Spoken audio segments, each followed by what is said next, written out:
welcome. So today we're going to talk about resume building and professional development. I'll start off by telling you who I am. I am the career advisor in JSU Career Services office, and my name is Jamaica Leverett. I also have Becca here. She wants to introduce herself. Hi, everybody. Thank you for joining us. I'm Becca Turner, the Director of Career Services. All right, so we'll go ahead and get started. I just want to let everyone know that we have a Q&A box that we'll be using throughout the presentation. If you want to go ahead and check in, say hello, I'm here, you can, or if you have a question anytime throughout the presentation, definitely go ahead and drop it in the Q&A box. We'll answer all of your questions at the end. We'll also take a little break in the middle to kind of talk a little bit. So definitely use the Q&A box for anything that you have a question about, you want to make a comment, or if you just want to say, hey, I'm here. We'll definitely be checking that throughout the presentation. So we'll go ahead and get started. So why are we here today, right? So basically, employers are looking for individuals who can show their adaptability and good decision making during a time like this. So the key skills and points that we're going to talk about today, they're going to show you are tech savvy, that you're flexible, that you're forward thinking. And we're going to talk about how you can gain these skills and then how you can best showcase these skills when you present your resume to employers or when you're in your job search. So going through a few things during this time that can show that you are the best candidate. So updating your resume, we're going to go through 6 main points that we think that you all can use during this time.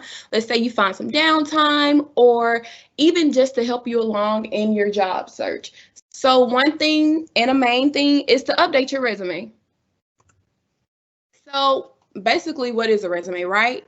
A resume is a brief written account of your personal, educational, and professional qualifications. Your resume is what makes you, you.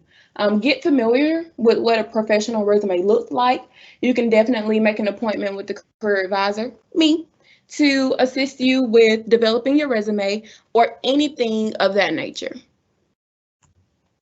So basic formatting rules that you want to remember and think about when updating your resume are to forget the fancy fonts, those flashy graphics that color paper, and use the formatting enhancements purposefully. So if you're going to use bolding, italicization, borders, shading, underlining, if you're going to use any of those things, you want to do it to make an impact. You don't want to bold a whole section. You don't want to underline a whole section or anything like that. You want to do it to make an emphasis to specific things you're talking about. There are also a number of recommended font types.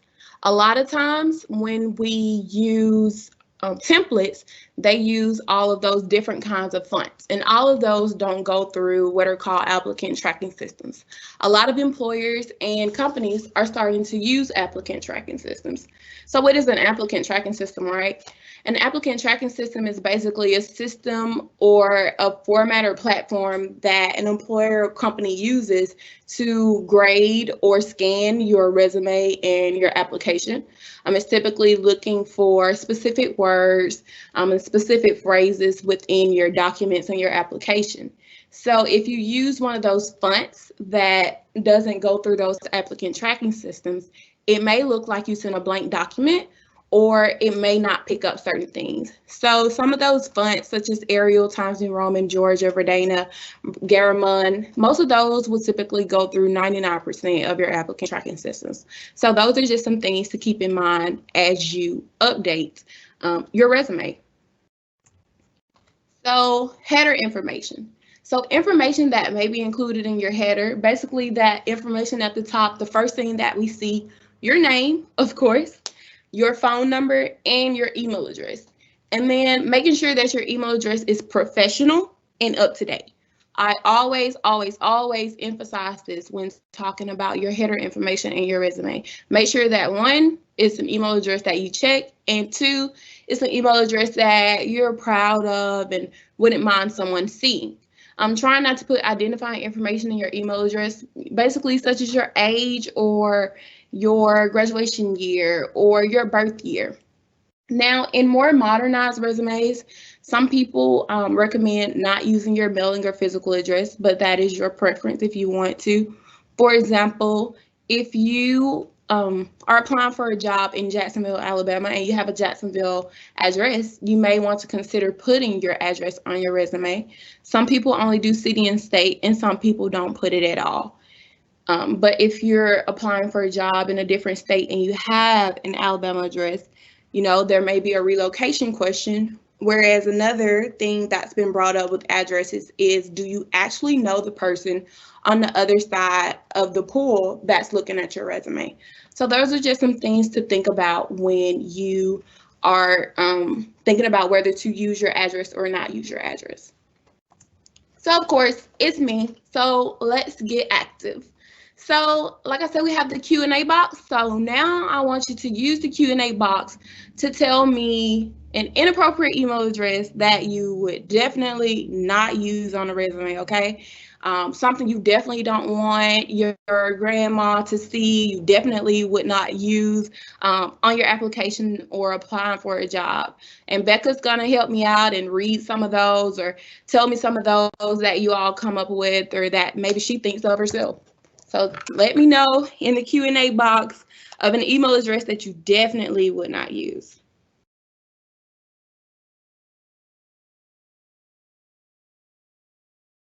We don't have any so far, so y'all give us some good ones.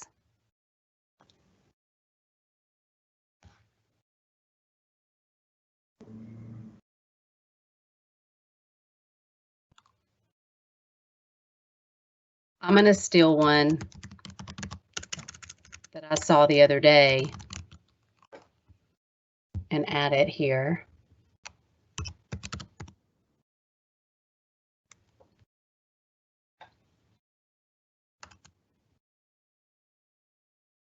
And it's okay if you guys don't think of any, because I actually did this a few days ago, and so I'll share some of the ones that we got then as well.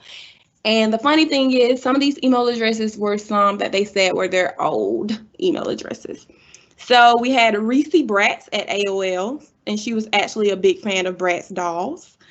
We had I Am Lazy at Gmail. We had Puppy KJC, and that was her first email address.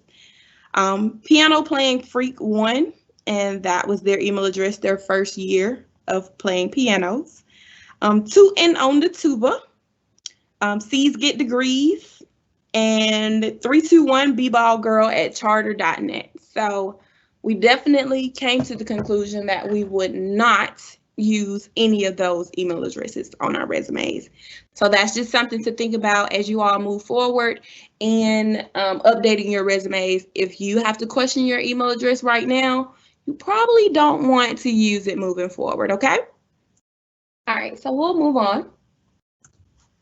The next section of your resume is your summary section. And so a lot of people are probably familiar with an objective, which tells what you want, whereas a summary tells who you are. So you want to highlight your key skills, your transferable skills, and your experience. You don't have to name this a summary section.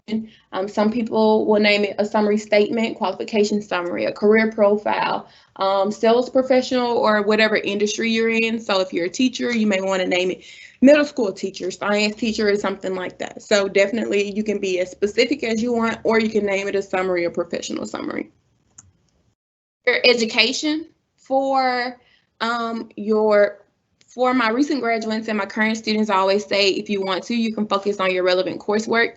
So I have some students that I work with that will say, well, I haven't had any direct experience, which is fine. You can focus on or think about specific projects or class contributions that you had. Maybe you did a research paper on a specific topic that's related to something that you did or would be good to know in a course moving forward in the industry that you're going into. So another thing about the education is that you probably want to have it toward the top, because at this time is probably one of the most important things for you. You can also combine this section. So you can name it education and professional training, education and certifications, technical certifications and degrees.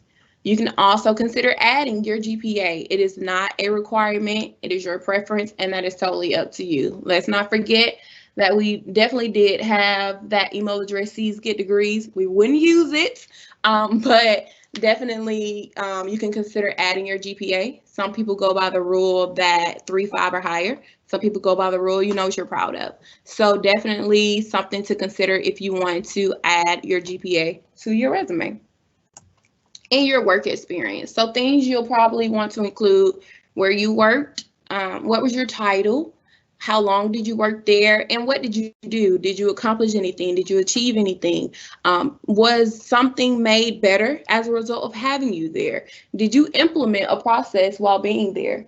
You don't have to name this section work experience or work history.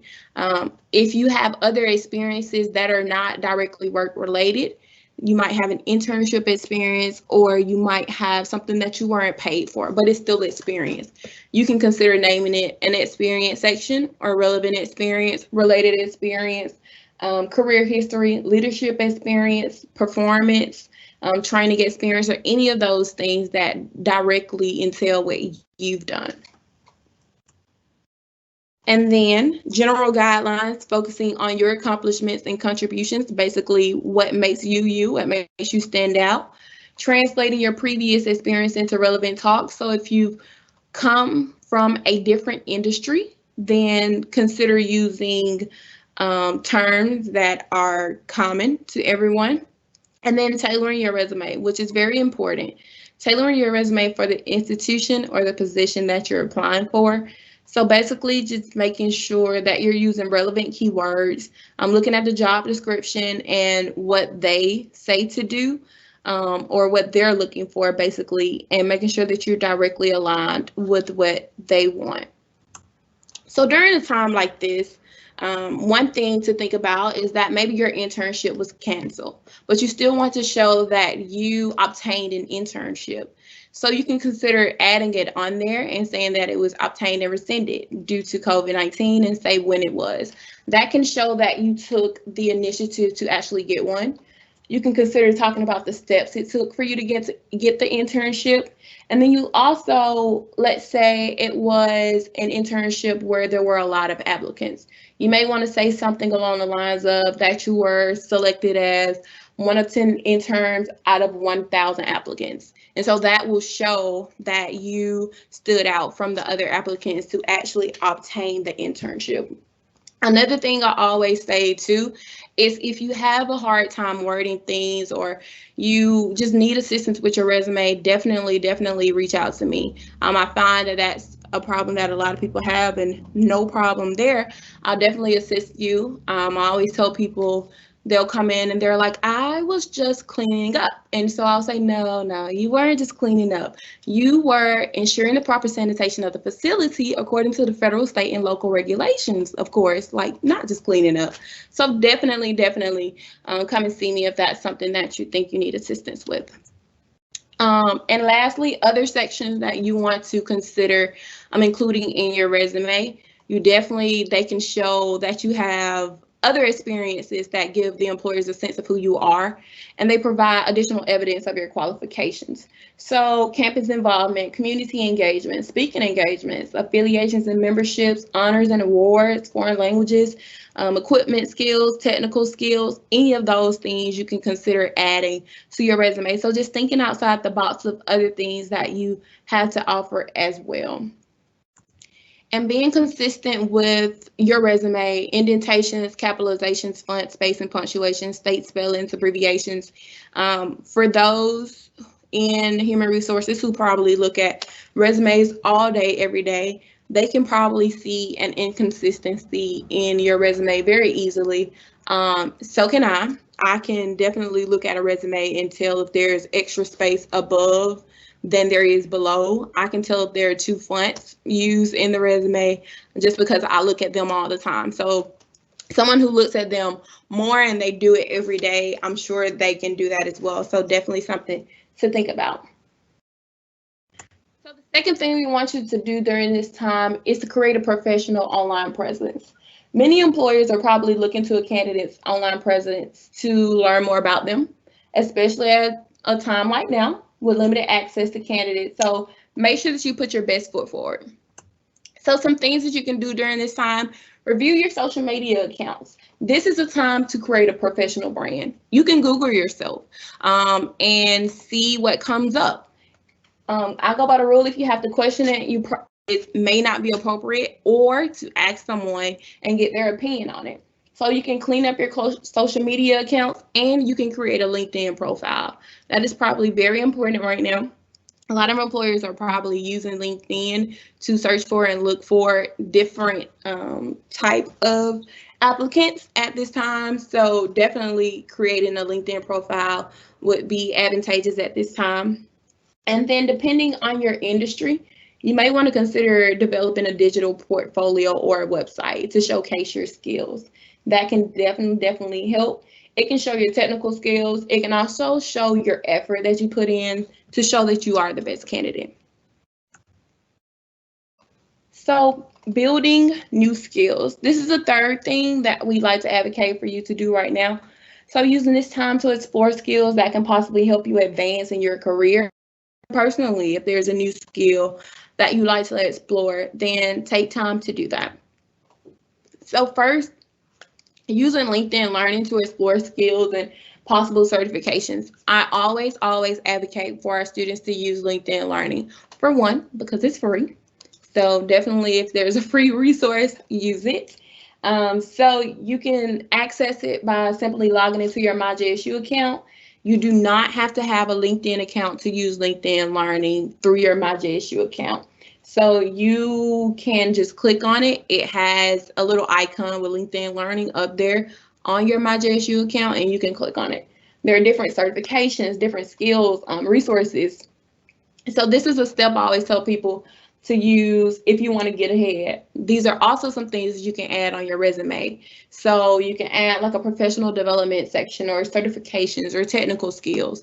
There are different resources, even personally, if you're thinking about becoming a small business owner, there are different resources on that and videos and trainings on how to do that. Or if you want to become more adept with Microsoft Word, PowerPoint, Excel, there are things on that. C++, about how to use a camera. There are so many different resources on LinkedIn Learning, so definitely something to check out. And then there are also different skills through various avenues that you can check out, whether it's studying a foreign language, a new technical skill, reading a book, listening to a podcast, an online certificate program, or either joining a professional organization. Those are some things to think about doing at this time. So practice virtual interviewing. Of course, at this time, a lot of people are probably practicing social distancing. So there may not be a lot of in-person interviews right now.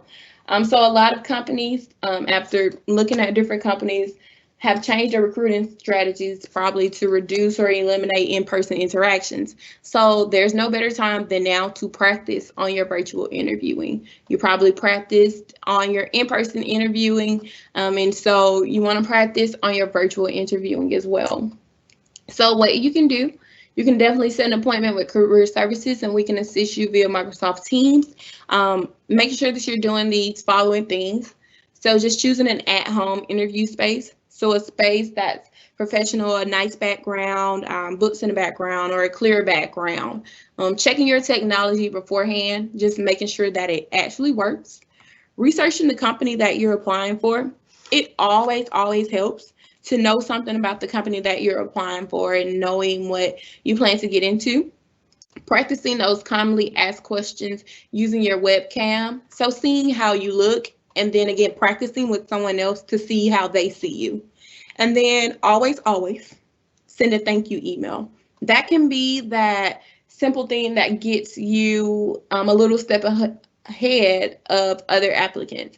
A simple thank you for your time and the opportunity to interview with you and your company today. I look forward to hearing more from you in the future on your final decision or on ways that I can possibly assist you in your company or anything of that nature.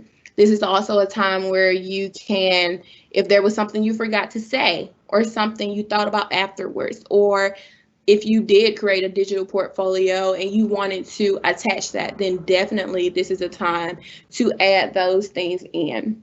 So being prepared to do your interviews virtually, but also being patient and not getting discouraged with the process. And cultivate your professional network. We definitely want you to do that during this time by using your email or LinkedIn to reach out to professionals. So in the specific industry that you would like to go into or that you are in right now, this is a good time to build professional networks. Ask to set up virtual meetings or phone calls. So a time to discuss some things if you have questions or want to know more about the industry. I'm participating in online forums, chats, and webinars. So if there's a webinar or a chat going on, then definitely just ask some questions, whether it's a private chat or open chat, or do you mind if I speak with you further afterwards to talk about whatever topic that you were talking about.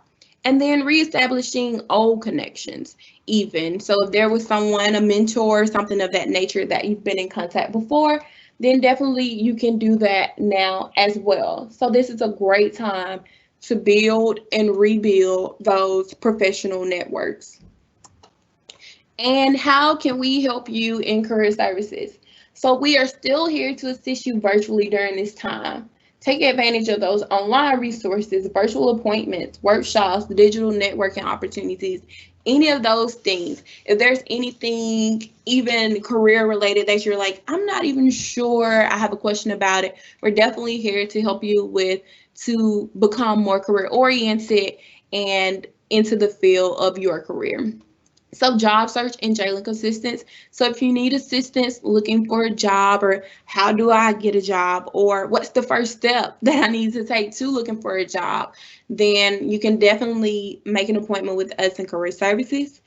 We also have what is called JLink, which is an online secure job portal that is managed by Career Services staff. So you can definitely do that as well.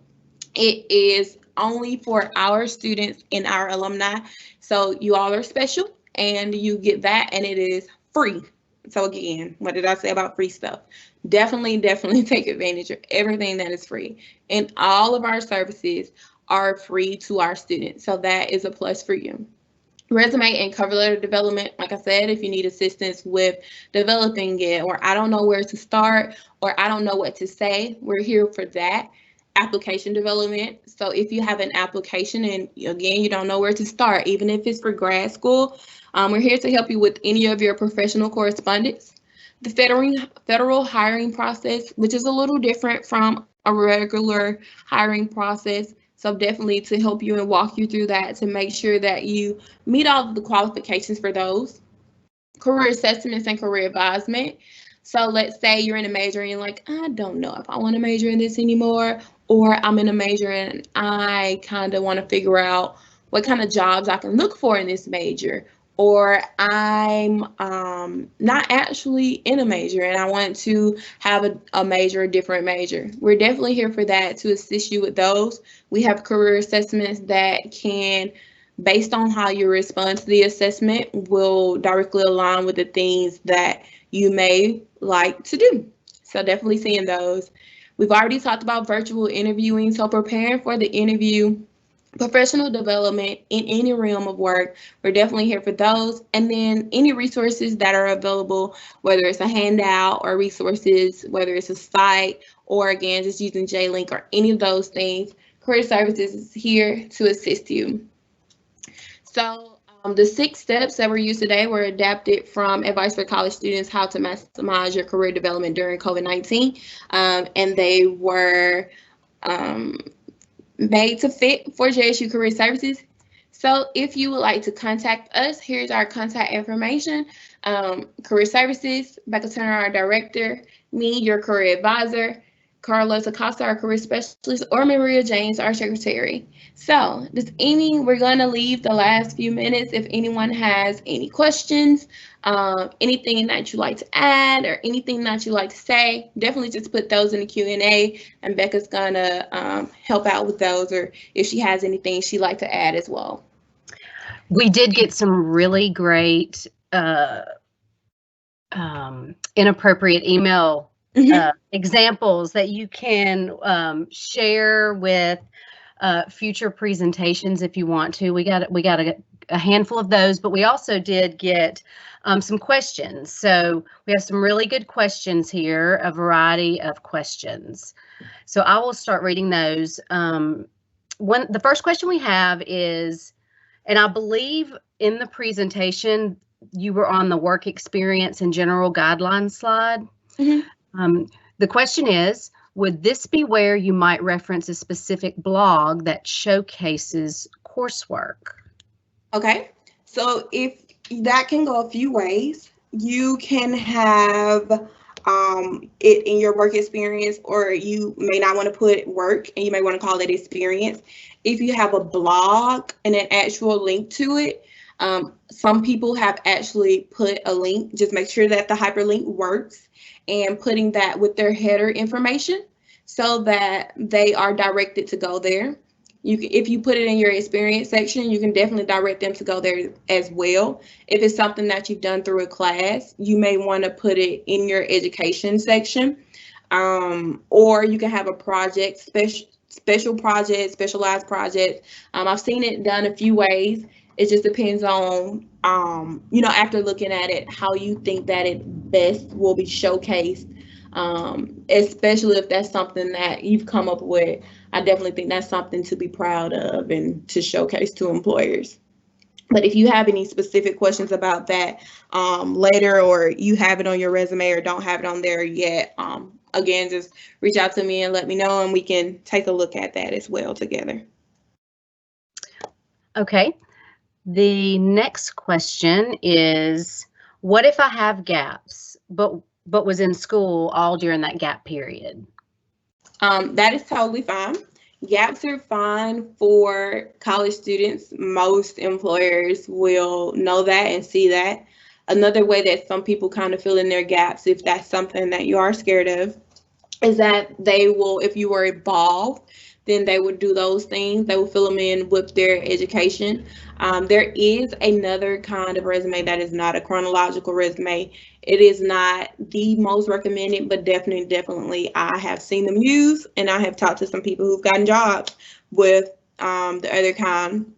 And so basically it's just a way to condense your information and then put your dates in another section. Like I said, it's not the most recommended, but it has been used. But for most college students or recent graduates, employers will know that you were in school, or filling in those gaps with other things that you've done, such as volunteer experiences or campus involvement, or either just putting them at a different spot in the resume and not bringing as much attention to them, and bringing attention to your education things. All right. Next question. Does it matter if the resume is more than one page? Do we need an objective? Okay. So for the objective question, I'll answer that one first. It's your preference. A lot of people are replacing an objective with a summary, but definitely it's up to you. The difference is objectives typically tell what you want. So searching for a blase type of job, whereas a summary summarizes who you are and the skills and qualifications that you have. There is a way to combine them. You can also name this section different things. You can name it professional objective if you want to have it as an objective, qualification summary, and things of that nature. As far as the length of the resume, I will say that in what I've taught was in more modernized times, there is not a page limit, but it is recommended for recent graduates or students to have a 1 to 2 page resume. If you can fit it on one page, definitely so.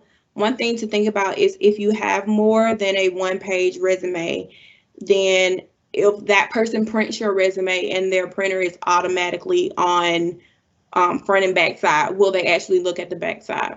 So if you do have more than 1 page, making sure that your most important things or the things you want to showcase are on the first page, but it is not foreign to have 1, 2 pages or what have you. There are different kinds of resumes, so that's another thing as well to think about. But in professional resumes, that's the rule of thumb. All right, thank you, Jamaica. Next question. Can I use my blog as a digital portfolio?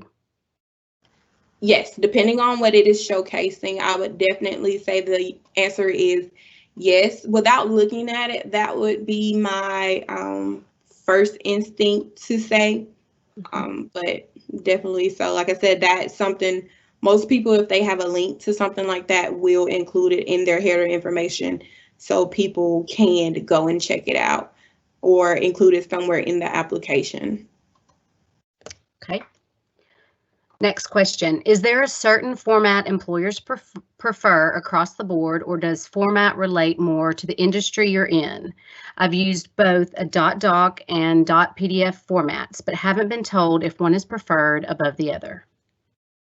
I will say one thing to think about with keeping in mind that some companies are using applicant tracking systems is that if you don't convert it to a PDF, it may move.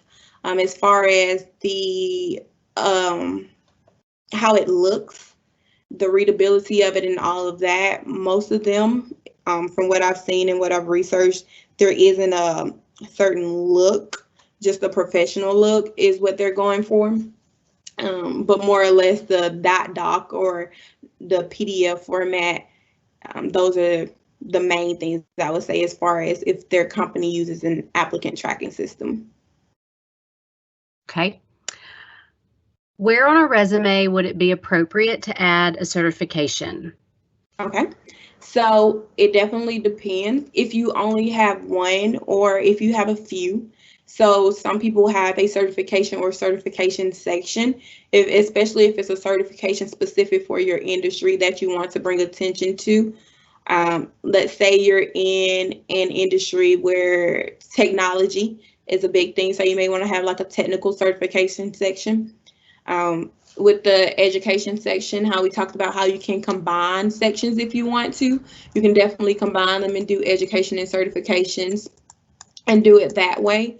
So it just depends on what the certification is. So it's if you're in the health field, I know they typically have a few different certifications and most of them will have a separate section and put them in there. So that's just something to think about as well, depending on what it is, if it's related to your industry, but you can definitely have it in an actual certification section. I've also seen it where if it was obtained through a specific job where it has been put in a bullet point in that section and then bringing emphasis to it by underlining it or italicizing it or bolding it so that it catches the eye of reading it.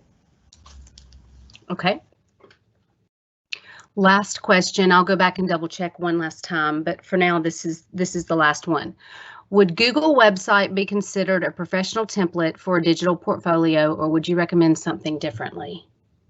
As far as the digital portfolio, most of those are industry specific, because I have seen or talked to an art student or two who said there are some websites that are recommended to use as far as developing a portfolio and some that are not. So it basically depends on the readability in that industry. All right. Next question. Could an absence of a social media presence negatively affect your job search if instead of cleaning up accounts or just delete or deactivate them? Well, of course, there are some people who don't have social media accounts, so that's definitely nothing against you. I would say if you don't have social media accounts, though, one thing that would probably be a positive impact would be to have a professional LinkedIn so that if they do find you or they're able to find you, that they are finding you on a professional site such as LinkedIn.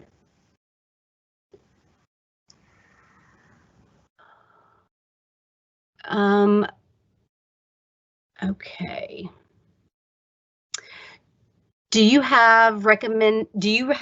Let's see, hold on a second. Let me read this one first. Do you recommend leaving off employers after so many years or outside of the field you are in? I've seen it done two ways. Some people will leave it off, definitely. On the other hand, some people who think about that gap will have like an additional experience section and a relevant experience section, or depending on your industry, you may have a teaching experience section or health experience or healthcare experience section or something like that, depending again on the industry. And they'll put those things in an additional experience section opposed to leave them off. Whereas you can leave them off. As far as the years on them, I've seen people leave stuff on there because they have keywords from them that it is. So if it's something that you're thinking about, maybe fast food or something, and you want to leave it off, then you can. But then I always tell people too not to downplay some jobs, because again, sometimes it's how we word stuff, and we can show specific things from those jobs that we done or that we do. Okay.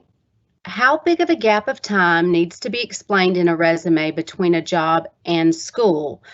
This particular student took 2 years off between her previous career and returning to college. How does one go about explaining that? Typically, what I've seen a lot of people do is they would explain it in their cover letter, or they would show that they were possibly still doing something, maybe, getting up to date on certifications, or still doing webinars and professional development during that time, or something of that nature, to show it or to fill it. So it's been done a few ways, but most people, if a cover letter is required, have put that information in their cover letters to kind of sort of tell that information. Okay. Last question so far. I have a virtual interview coming up. Second interview with a panel. How can I prepare better for the second one? Okay. So again, thinking about some of the questions that they asked before, looking at some of the common questions for interviews and common questions specifically for the field that you are in. You can also, again, make an appointment with us in Career Services, and we can assist you. A lot of people, when doing those virtual interviews or any interviews, when doing the mock ones, we're able to see things that maybe they did not see. So definitely doing that as well. Preparing for a panel, so just preparing to pay attention for sure. It's not going to be one person. Definitely congratulations on making it to the next step. I would like to say that, but those are some things that I would definitely say to do during this time, and then just practicing. Your eye contact, but not, wandering eyes, since there will be a few people in the interview. Does anybody else have any questions? That's all we have that were submitted at this time. Okay. And do you mind sharing some of those email addresses? Oh, yes, ma'am. Okay. Skatersduderock@yahoo.com. Going abroad 123@hotmail.com. Babygirlhotstuff1998. Cute Cuddle Bunny 67. Okay. Stud 77 Muffin. Oh, okay, Stud Muffin. Dummy 934. Not getting the job. Hot Chick 44@hotmail.com. All right. And sexyjessie@gmail.com. At least it rhymed, right? Right. Mm-hmm. Okay. So we had some great examples there. Definitely great examples of what not to do. So if we don't have any other questions, or if that's all of our email addresses, we would definitely like to thank you all. We appreciate you all for joining today. Like I said, if you have any questions after today, after the presentation, here's our contact information. You can send us an email, and we will definitely get back to you to assist you in any way during this time. So we definitely would like to thank you all for joining us today to talk about resume building and professional development. Thank you, Jamaica Leverett. Thank you. Bye-bye. Bye.